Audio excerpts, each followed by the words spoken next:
knew. They were all confident. But everyone predicted like 3 goals for City as well. So it was... Well, Gareth said 2. 2 said 3-1. So who's closest? So, yeah, well done. Yeah, apologies to Addison. Kept a clean sheet. Yeah, I mean, you should have more faith in the defence there, Joleon. I'm just saying, you could have gone 3-0 there. Yeah. But yes, City go 4 points clear of Arsenal. Arsenal, who play in about half an hour against Brighton. We've been sat here trying to do varying loads of maths, but there's a lot of variation still available. We'll just say City have won today and opened up a 4-point lead. I asked at half time what did we need to do there, Shaun? You wanted another goal, and it came nice and quick in that second half. Ilkay Gundogan with his second of the game with a sweet free kick. Yes, and he tends to do this now and again when, if it's not De Bruyne, then he steps up, or Mahrez, but this time it's Gundogan. He's such a team player, but he's on the ball and he's looking, and he just offers so much quality. The free kick, the keeper, he has no chance. It's at a good distance for him to get it up and over. Good purchase on it. It's a lovely free kick, and we needed a third goal. What we were talking about was, when will he sort of start making changes? And I think it was you that was saying he's not too keen on doing nice things for nice players. He wants to get the game won, and we're seeing Rodri towards the end, and we're thinking, when's he getting Rodri off? But yeah, it was a brilliant performance. Yeah, Ilkay Gundogan with his 300th appearance for Manchester City today, and topping off that incredible achievement with 2 big goals. And as Shaun mentioned there, we did sub Ilkay off at one point. He did get a rest because he's been such a big part of the last few games. I mean, indeed, Gareth, you could probably call him an end-of-season specialist, because he always steps up at this point of the season. Yeah, you can just see he's a player who loves thriving on rhythm, and the quality in the midfield for City is so high that it's a real struggle, unless you're Rodri, who probably plays more consistently than anyone else. Bernardo's been in, has his spells, Gundo's in, Phil inside. It's really tough to continually be in there at the right moment, but he's always there. He always has a real good sense of scoring goals and making good chances. He's a quality player, there's no doubt about it, and he also is a very good leader on the pitch as well. They've got so many good leaders out there, and the second half was a bit of a formality. Like Shaun said, the goal was important, and then it just killed the spirit of Everton, who had another go, and we said that maybe they might sneak one from set plays, but they're going to have to do a hell of a lot to get back into the game. Felt like their spirit was almost gone as soon as we got our first goal. They had such a good first 35 minutes, Joleon, and it felt like after, obviously, we got the first, we got the second quick, we get the third quick into the second half. It just felt like that totally flattened them, and they didn't know what to do with us. Yeah, that can happen at Goodison. Like, they will kind of, momentum can change with a tackle or a throw-in or just a chance on goal for Everton, and all of a sudden, when you nullify that threat, it does go flat, and it becomes an easier place to play. But yeah, you got to give credit to the lads, because obviously they were so professional the way they went about the business. Obviously, towards the end, reserving energy as well in regards to the fixtures coming up. But yeah, the only way you can quiet Everton fans really, or that stadium, is by controlling the game and not allowing them to get built up by going into 50-50s, encouraging them, and so just nullify the whole game by that. And I guess again, it's another football cliche that we talk a lot about momentum and about getting the winning rhythm. So does that make today even more important that we are continuing? We've got the game on Wednesday. We've got 3 more Premier League games. The winning momentum continues. Yeah, because again, speaking to ex-players, they'll tell you only really get tired or feel knocks when you lose. When you're winning, you can just carry on and you just get through it. So the winning continues that feeling. So all of a sudden, yeah, you're fresh, and the buzz around the place will be better. All of a sudden, if you're losing games, that just halts that momentum, and then, oh yeah, I was feeling that a few weeks ago, but when you're winning, you can just put it to the side and carry on. I like that, and I see you both nodded when he said that. Yeah. Towards the end, we're looking, and Roger looks a little tired, but believe me, because the run we're on and we're winning, the next game that comes up, Roger will be as fresh as though it's, we only played 10 games in the start of the season. He will get himself through it. He just knows how to be. He'll know his body. He'll just be fresh, because this is what the winning does. It keeps you. I always feel it's about winning that gives you that momentum, then make subs and changes. So Pep's going about it right as always. And look at Arsenal as well. They had a couple of iffy results before they played City and got really battered by City here at the Etihad, and it's taken them a while to get back to it, but they've come back now with some positive results as well. But it just takes time, and it can knock, like Joleon said, it can knock the stuffing out of you a little bit. The whole place can feel much better when you're continually winning like they are. Yeah, and even with that, we still managed to rest a few key players today as well, of course, ahead of Wednesday. So winning in that fashion today, without Kevin De Bruyne, without John Stones, without Ruben Diaz, without Bernardo Silva, I feel like that demonstrates even more of what a great win it was today. Yeah, absolutely, yeah. I think it's, like we said about it before, players want to play. They probably don't want to come out of the game. Kyle Walker's probably going to play on Wednesday, I would imagine. He's played last Wednesday, he's played today again, you know, fair play to him. It's and to put in a performance of high energy and composure that he did is really good to see. Just a couple of random things from the game that I wanted to pick up on. In the second half, there was a Pickford push on Haaland in the box, Punch. Sean.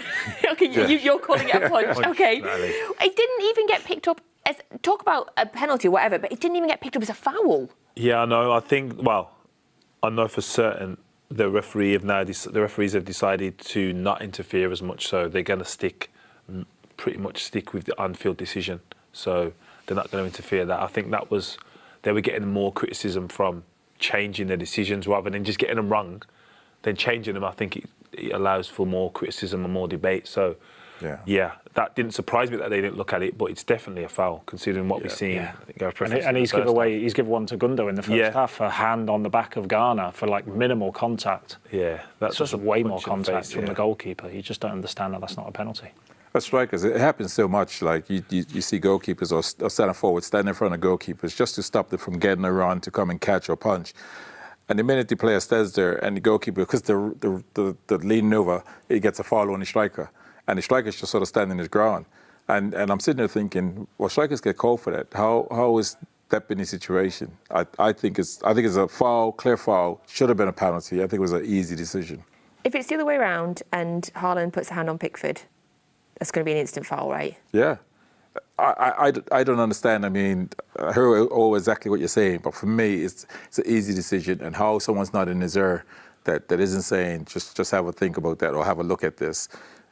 It was an easy decision, I just felt. It wasn't difficult at all. It's an obvious foul for me.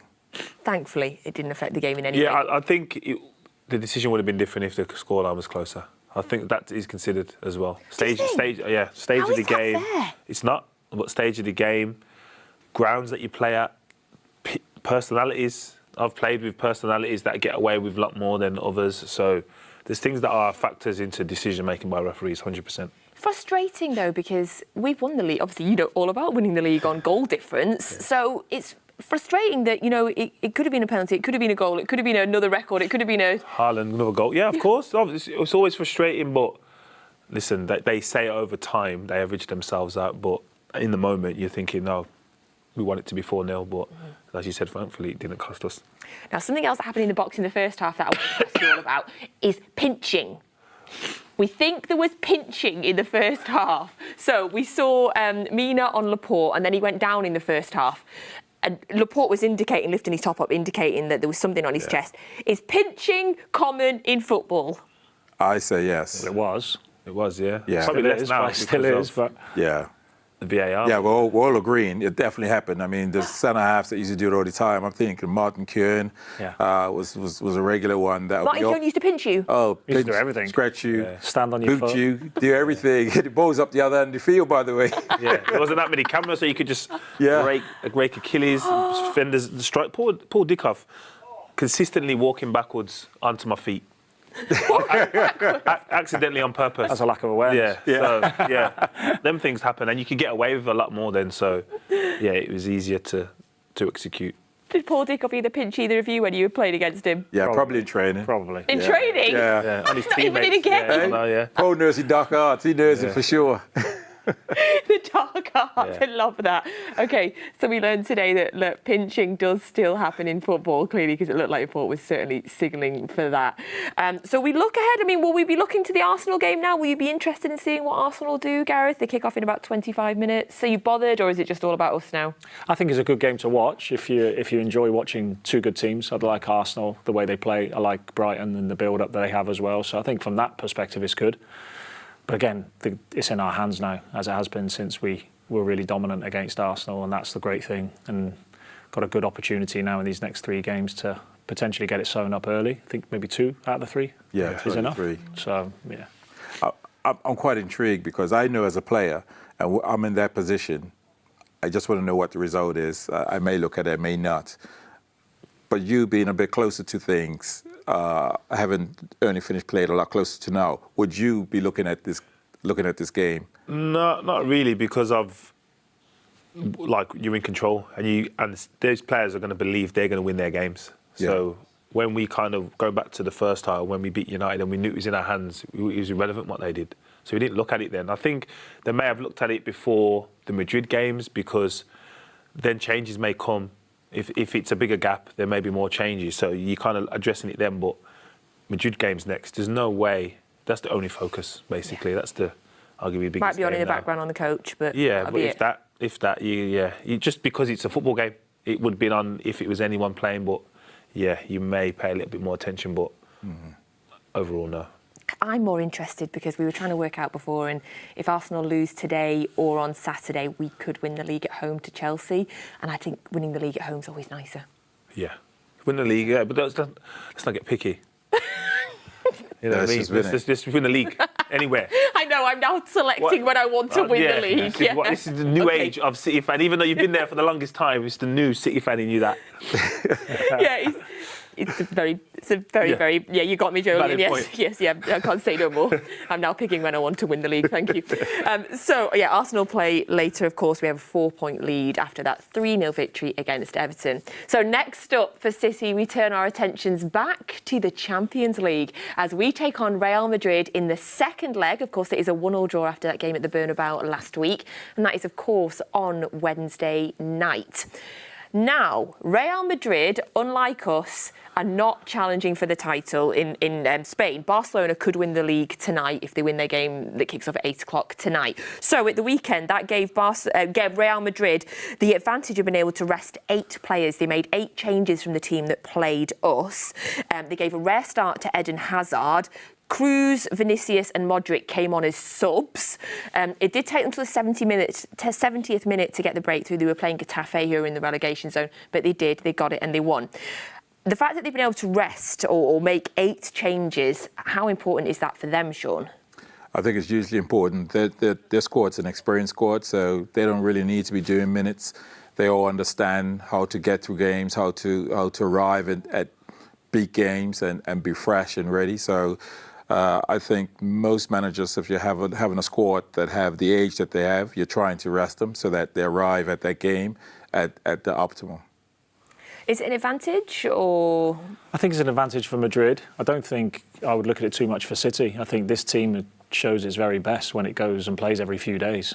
I think that's where you see them come into their own and continually gain momentum and control. It comes back to what we were saying before, doesn't it, about rest over rhythm. So I think for the way Madrid play, definitely, and the older experienced players they have, like Modric, Cruz, Benzema, they probably need a rest at that age. But I think City are at their best when they're playing every few days. Yeah. Now, big question for you all. Come to you first, Joleon. The game on Wednesday, it's Real Madrid's second leg of the Champions League final. When we got to the Champions League final, the only time we've been there, it was the COVID season where everything was weird. Is this the biggest game in the Etihad's history on Wednesday night? Ooh. Time for you guys to think about it. An easy answer for me. Yes. For me, I say yes. Okay. I think it's a yes because we're so close. I think even when we know who could potentially be in the final. Bigger than the QPR game?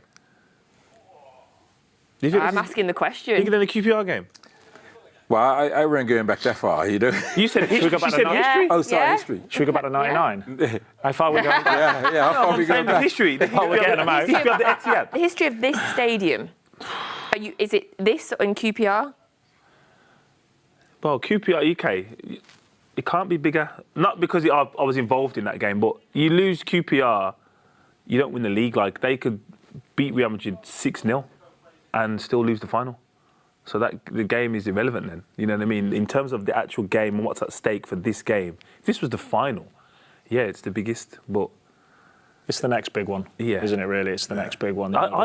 Champions League, I still think the Liverpool Champions League game, you know, that atmosphere, I still remember that atmosphere. Do you remember the Spurs game? Yeah, they're like, it's huge. It's huge, obviously, but... Especially this game as well, because if you can see City getting through, Not to say that you're underestimating the Inter and AC team, but sometimes a semi-final. Sometimes a semi-final is a tougher game. I think Eddie Dzeka's going to try and have something to say about that, but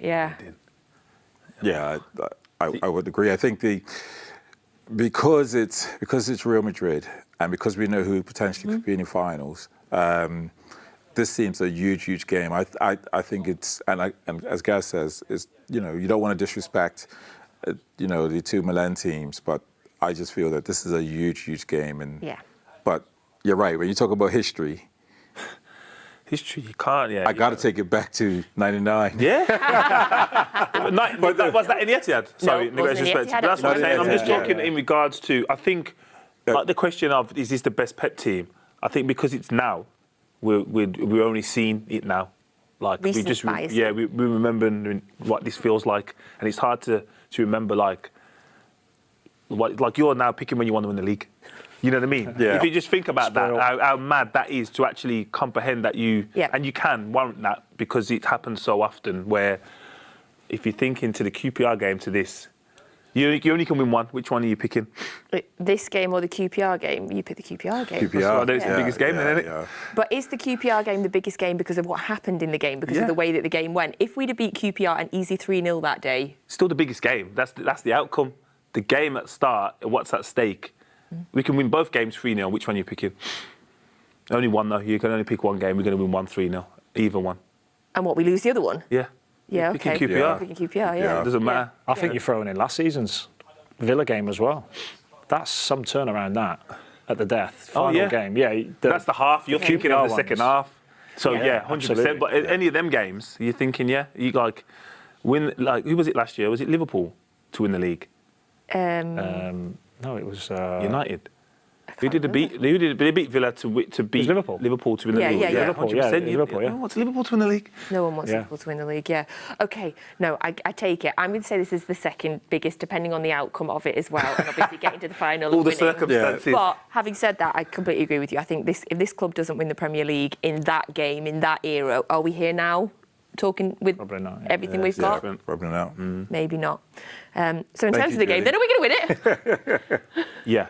I don't think it's going to be as easy as we all think, because again we see City every week. We see us and how dominant we are. Real Madrid and their players, they're unique to this competition, and like I said, I think the circumstances going into it, I don't think we could swap. They have multiple games and multiple things to play for, and us not have anything. I think it suits both teams the way we're going into this game. Is there a possibility of us beating a Real Madrid like 3-0?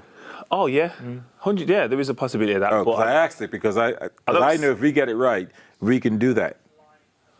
But again, I think they are as comfortable out of possession as we are in possession, and that showed in the first half. I don't think that was by chance that they scored like that type of goal. I think they would set up, like their build up for that goal was like, we'll just make the pitch so big, and all of a sudden we'll play 1v1 to the strengths of our players rather than the strengths of City's players, and then Camavinga runs past Bernardo, Modric comes short and plays it around the corner. It's like that's by design. That isn't by luck. So there's just two teams as suited for their style of play as I've seen. I just don't know how I'm going to sleep between now and Wednesday, to be honest, Gareth. I just think... Don't think about it. Wednesday. Just be excited Wednesday. Just be... to be fair, I'm still going to buzz off today. I'm going to buzz off today, but... Arsenal could lose as well. Oh, yes, OK, yes, fair point, OK. So that is Wednesday night, of course, second leg of the Champions League final against Real Madrid. Matchday Live will be with you from 6:40 p.m, so you can join Kel and the gang here in the studio ahead of the game. Following that, next Sunday, of course, is a huge game for our women's team.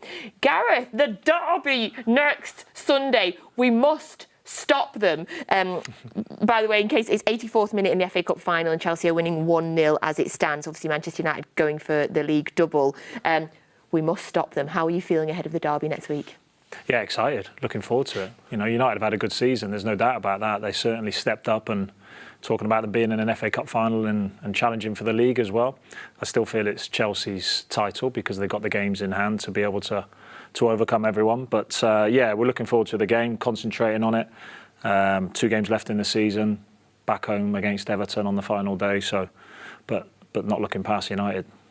It can't just be a petty fans thing. I know I'm a petty fan sometimes, Shaun, but are the players motivated by the idea of stopping United maybe winning the league? I think because we're City, we want to win every game, and that's the same mentality within the ladies. They want to win. They want to. It's United. They also want to win. They have friends on the opposite team, so they want to play well. They want to perform and get that result. Because they know we need to win the last 2 games to sort of still give ourselves some sort of a chance of finishing sort of in the top 3. So they want to win, believe me. He's saying that in a very professional place. It's because he's sitting here, it's next to him, isn't it? Yeah. My gaffer sat here. Yeah. It's that petty. Of course, you derail anyone. Yes. Derail your rivals as well. Oh, 100%. 100% you want to do that, like, regardless of what's at stake for yourselves. If we win, we stop them from winning. That's the next best thing. That's the next. If we can't win it, then we don't want them to win it. I would say for them. Absolutely. Good. Thank you. Yes. Here's the fan for this instance sat on that side, not the people involved in it. Yeah, that get clipped up wrong for them, and they're in trouble. They're viral. Yes, you're right. It's a fair point. So we'll say it for them. Yeah, I've had my eye on it for weeks. Every time we've had one of your players on the show, I keep saying, please. You've got to stop him. You've got to stop him. And there's no way someone like an Esme Morgan, who's been a lifelong City fan, is going to want to go into that as well, wanting. Yes. I was shocked at the comments around, but then when I thought about it, it made sense about the City fans wanting to win against United in the FA Cup final, back to the men's or the Champions League. And they said like they'd rather beat United in the FA Cup and not have the Champions League. At first I thought, and then when I heard them, I was like, but if you no fan wants to lose to Man United, do they? No. And if you ask the United fans if they want to win the FA Cup or they want to stop us winning a treble, the answer is stop us winning a treble. There you go. It's fans for you. Yeah. Yes. Brilliant. Shaun, thank you so much. Thank you, Gareth. Best of luck next weekend in that derby. Thanks, Joleon, as always. So a 3-0 victory for City today takes us 4 points clear at the top of the Premier League. What a day. Some of us absolutely just holding our hands up saying we was just completely and utterly wrong and we should never have doubted the team because Ilkay Gundogan, end of season specialist, pops up with 2 goals. He was the man of the match today. And before we go, our last thing for you today, here is Ilkay Gundogan and we will see you again on Wednesday night. So Ilkay, congratulations on the result. Feels like a big win, that one today. Yeah, definitely. I mean, it's the end of the season right now. Every game is a final, and I feel like this place here is always tough to come. Always playing against the side that is very aggressive. The atmosphere is always good. So yeah, I think the first 2 goals in the first half, they helped us a lot today. You mentioned the goal. Obviously, you scored the first one. Brilliant invention in that. Can you just talk us through that? What was your thought process as the ball came to you? Well, I think it was just instinct, in that moment. I saw a space that I was able to run through, and even though the ball came slightly into the back of my run, I was able to control the ball with my thigh, and I didn't see any other option, than to go for the goal. And luckily enough for me, it turned out to be perfect. And then another goal 2 minutes later from Erling. Just demonstrates the intensity that we play with. There's never any let up with City, is there? Well, it's what we need. It's what we need from now on until the end. We know that every single game is very demanding right now, but every single game we also play for everything. So to find the balance, in between, to recover properly, in between the games. Is crucial because we need to be physically and mentally ready for every 90 minutes and make the best out of it. Not content with one, you go and score another incredible goal in the second half. Must be really pleasing when you put so much practice into set pieces and free kicks to see them pull off like that. Yeah, I think especially set pieces, free kicks, they're always about confidence, about a certain routine, and especially together with our coaches, that are focused on set pieces, who also give us always some advices. It turned out to be just what we needed, and that's obviously something that that I appreciate. I'm not sure if you're aware, but it was actually your 300th appearance for City today. So a brilliant way to mark such an incredible milestone for you. Yeah, I've just seen it on Twitter before that I'm going to be able to make my 300th appearance, and obviously I feel privileged to be part of this amazing club for almost 7 years now. I've seen a lot, up and downs, but I wouldn't want to miss a moment. And I still feel in an amazing shape, and obviously when I'm able to help the team like today, there's no one happier than me. And just finally, obviously another massive game coming up in midweek against Real Madrid. Perfect way to sort of prepare for that, but also how are you just enjoying the run-in generally at this time in the season? Well, it's nothing that we are not used to be honest, from recent years. I said it before, it's about now taking the next 24, 48 hours, to recover as good as possible, to bring yourself into the perfect shape for Wednesday. We know how crucial that game is for us, We are very ambitious, but we know also that it's going to be a very tough ask. And it's just about being ready. Don't try to do anything special because in the simplicity that we are, I feel like that this is what makes us special already. So just do the same things that we have done in the last few weeks, because it proves to us that that's exactly what can make us successful. Thanks for your time, Elka. Well played. Cheers, guys.